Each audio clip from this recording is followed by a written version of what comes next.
اللهم صل على سيدنا شفيعنا مولانا محمد وبارك وسلم صلى عليه صلاة وسلام عليك يا رسول الله صلی اللہ علیہ وسلم.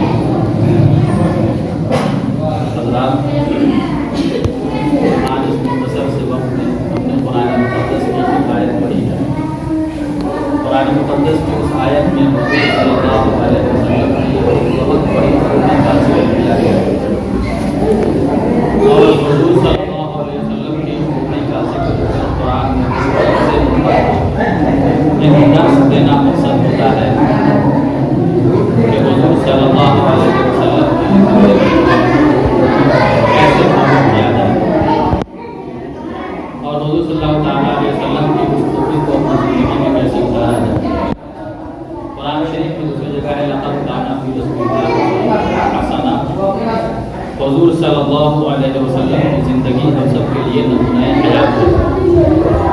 حضور صلی اللہ علیہ وسلم کی زندگی کو دیکھ کر ان کی خوبیوں کو دیکھ کر ان کے عادت و اطوار کو دیکھ کر ہم کو اپنی زندگی میں تبدیلیاں لانی ہے اور اپنے اخلاق کردار آداب اخلاق افکار ان سب ہم اصلاح کریں.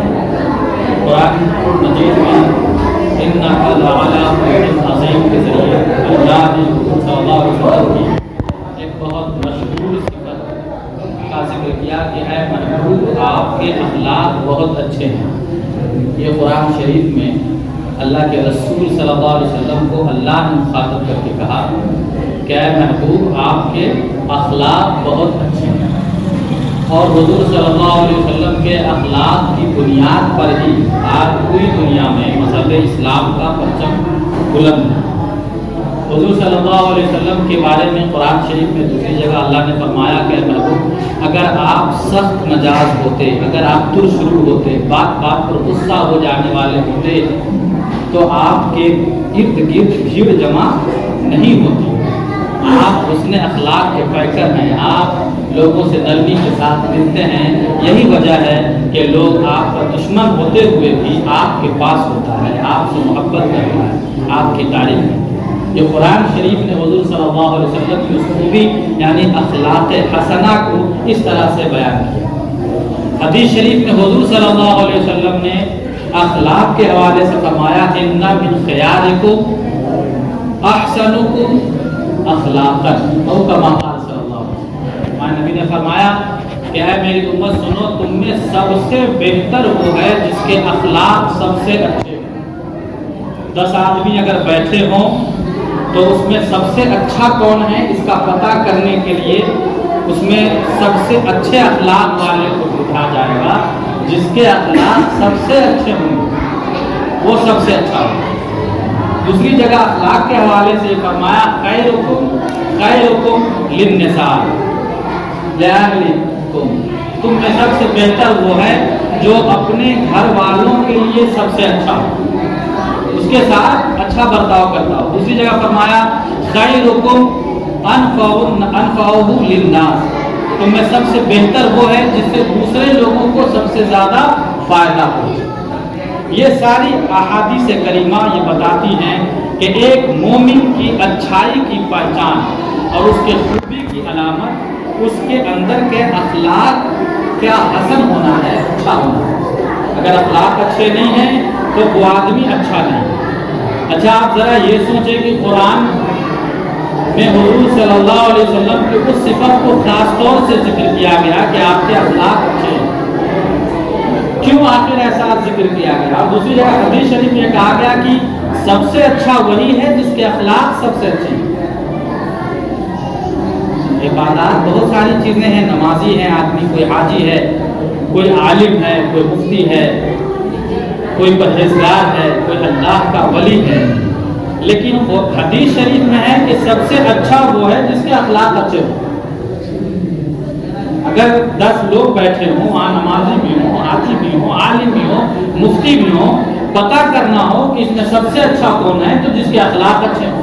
حدیث شریف نے گویا ایک طرح سے پہچاننے کا ہتھیار دے دیا، پہچاننے کا ایک آلہ دے دیا، پہچاننے کا ایک معیار دے دیا کہ آدمی کون اچھا ہے. اس کو پہچاننا ہو تو کیا دیکھیں؟ اس کے اخلاق. اخلاق ہے کیا چیز؟ لوگ بولتے رہتے ہیں آپس میں ایک دوسرے کے پاس، لیکن عام طور سے اخلاق سمجھتے نہیں ہیں کہ اخلاق ہیں. اخلاق ایک صفت ہے، خوبی ہے انسان کے اندر. اس خوبی کا نام اخلاق ہے. خوبی کیا ہے؟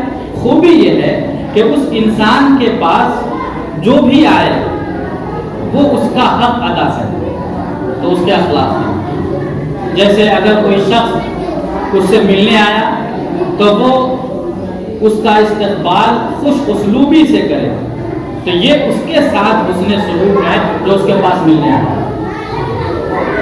کوئی مہمان آیا تو اس کی مہمان نوازی اچھے ڈھنگ سے کرے، یہ مہمان کے ساتھ حسن سلوک ہے. بھائی ہے تو بھائی کا جو وراثت میں حق ہے اس کو صحیح ڈھنگ سے ادا کرنا اور وقت ضرورت اس کی خیریت پوچھتے رہنا، یہ اس کے ساتھ حسن سلوک ہے، کیونکہ یہ اس کے بھائی کا اس کے اوپر حق ہے. اپنے بچوں کی صحیح تعلیم و تربیت کرنا، اس کی پیدائش کے وقت اس کا صحیح نام رکھنا، اس کا عقیقہ کروانا، عمر ہو جانے پر تعلیم دینا، تربیت دینا، وقت ہو جائے تو شادی کرنا، یہ اس کے بچے کا اس کے اوپر حق ہے. اور اگر وہ ایسا بچے کے ساتھ کرتا ہے تو کہا جائے گا کہ اس کے باپ کے اخلاق اچھے ہیں اس کے بچے کے ساتھ. تو اگر ہم یہ تعریف ذہن میں رکھیں کہ اخلاق یہ ہے کہ آدمی کے اوپر جو حق عائد ہو اس کو پورا کر دے تو وہ حسن اخلاق کا پیکر ہے، اس کے اخلاق اچھے ہیں. تو اب ذرا دیکھیں حدیث شریف نے جو یہ کہا ہے کہ تم میں سب سے اچھا وہ ہے جس کے اخلاق سب سے اچھے ہوں. اب ہمارے اوپر 2 طرح کے حقوق عائد ہوتے ہیں، ایک اللہ کا حق ہے اور ایک بندوں کا حق ہے. اگر کوئی اللہ کا حق ادا نہ کرے تب بھی اس کے اخلاق اچھے نہیں ہوں گے. یہ اخلاق ہونے کے لیے یہ ضروری ہے کہ اس پر جو حق عائد ہو وہ اس کو ادا کرے. جیسے لوگوں کے ساتھ اچھے طرح سے ملتا ہے، گھر والے اس کے بہت خوش ہیں، دوست یار بھی بہت خوش ہیں، پورا گاؤں سماج اس کی تعریف کرتا، لیکن وہ نماز نہیں پڑھتا، تو دنیا بھر کا وہ حق ادا کرتا ہے، لیکن جو اللہ کا حق ہے جو سب سے بڑا ہے اس کو نہیں ادا کرتا تو اس کے اخلاق اچھے نہیں. اسی طرح اور بھی ہمارے اوپر فرائض ہیں جو اللہ کا حق ہے، ہم اس کو بھلا بیٹھے، تو اس وجہ سے ہم یہ کہہ سکتے ہیں کہ ہمارے اخلاق اچھے نہیں. اور کچھ ایسے ہیں جو اللہ کا حق ادا کرتے، یعنی نماز پڑھیں گے، روزہ رکھیں گے، حج کریں گے، زکوٰۃ ادا کریں گے، لیکن گاؤں سماج، آس پڑوس، بھائی، والد، ان سب کے ساتھ ان کا تعلق ٹھیک نہیں ہوتا ہے، تو پھر ان کے بارے میں بھی یہی کہا جائے گا کہ آدمی صحیح نہیں ہے، اس کے اخلاق اچھے نہیں ہیں.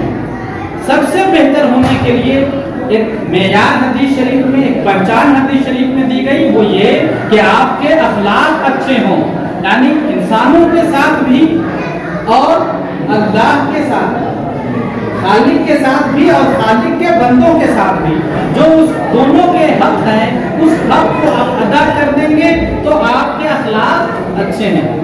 اور اگر آپ ایسا نہیں کرتے تو آپ کے اخلاق اچھے نہیں ہیں. اور جس کے اخلاق اچھے نہیں ہو اس کے لیے آخرت کا مرحلہ بہت دشوار گزار ہوگا. دنیا میں بھی اور آخرت میں بھی اس کو دشواریوں کا سامنا کرنا ہوگا.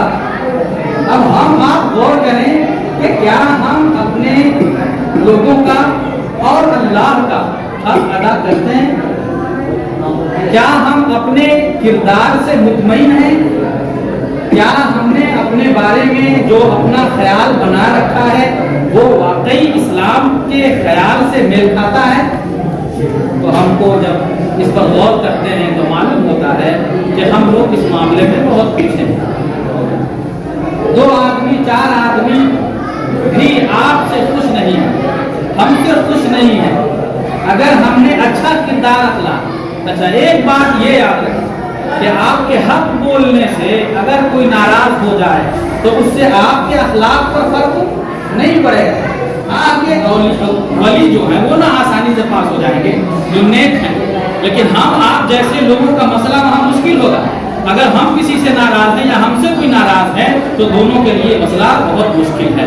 لہذا ہم اس بات پر آج غور کریں، ہم اپنے اخلاق کو درست کریں، اللہ اور اس کے بندوں کا حق ادا کریں۔ یہ بہت بڑی عبادت ہے، اور اتنی بڑی عبادت ہے کہ اللہ کے رسول نے فرمایا کہ سب سے بہتر وہی ہے جس کے اخلاق اچھے ہوں، کردار اچھے ہوں، اور یہ حضور صلی اللہ علیہ وسلم کی عظیم صفت ہے جس کو حضور صلی اللہ تعالیٰ علیہ وسلم کی زندگی میں دیکھ کر ہمیں اپنانا چاہیے۔ قرآن نے حضور صلی اللہ علیہ وسلم کو کی تعریف کرتے ہوئے یہ کہا کہ اے محبوب آپ کے اخلاق بہت اچھے ہیں، اور ان کے اخلاق کی بنیاد پر ہی آج پوری دنیا میں اسلام پھیل رہا ہے اور ہم تک اسلام پہنچ سکا ہے۔ اللہ تبارک و تعالیٰ سے دعا ہے کہ اللہ تبارک و تعالیٰ ہم سب کو اپنے اخلاق، کردار، گفتار، انداز بدلنے اور اس کی اصلاح کرنے کی توفیق عطا فرمائے، اور ہم سب کو اصلاح اعمال